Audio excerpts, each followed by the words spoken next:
verkefnastjóri hjá Fjölmenn, þekkingar- og símenntunarmiðstöð fyrir fólk með þroskahömlun, einhverfu, fjölfatlanir og ýmsar erfiðar námsáskoranir. Við erum búin að fara í 6 námsferðir á undanförnum árum.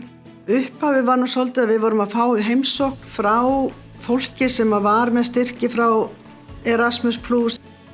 Þá vaknaði náttúrulega spurningin af hverju gerum við þetta ekki líka. Þessi fyrsta ferðin sem var farin, það var til Danmerkur, það var þegar að allir voru að eignast iPad og við vorum að keppast við að vera 1 til 2 skrefum á undan nemendunum okkar að læra á þessar nýju græjur.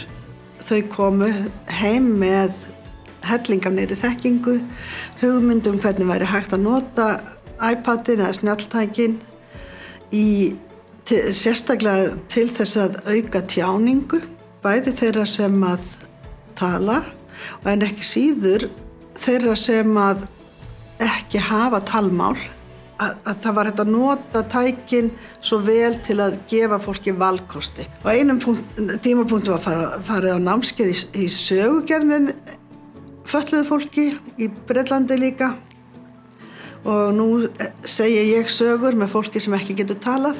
Ég ber ábyrgð að byggja upp söguna með þeim en það eru þau sem velja á það, eigum að nota þetta myndband, eigum að nota þessa mynd, ætlum við yfir höfuð að segja þessa sögu. Og þetta sér maður að er mjög valdeflandi fyrir þennan hóp okkar. Svolítið svo skemmtilegt. Erasmus-verkefnin hafa orðið alveg geysilega mikilvægur þáttur í endurmenntuninni okkar, símenntuninni okkar. Við höfum ekki til svo margra að leita hér innanlands með þekkingu sem að varðar sérkennslu fyrir fullorðið fólk. En við höfum leitað í þá þekkingu sem við höfum vitað af besta hverju sinni og þetta hefur gert það að verkum við erum alltaf að þróa starfið okkar hér.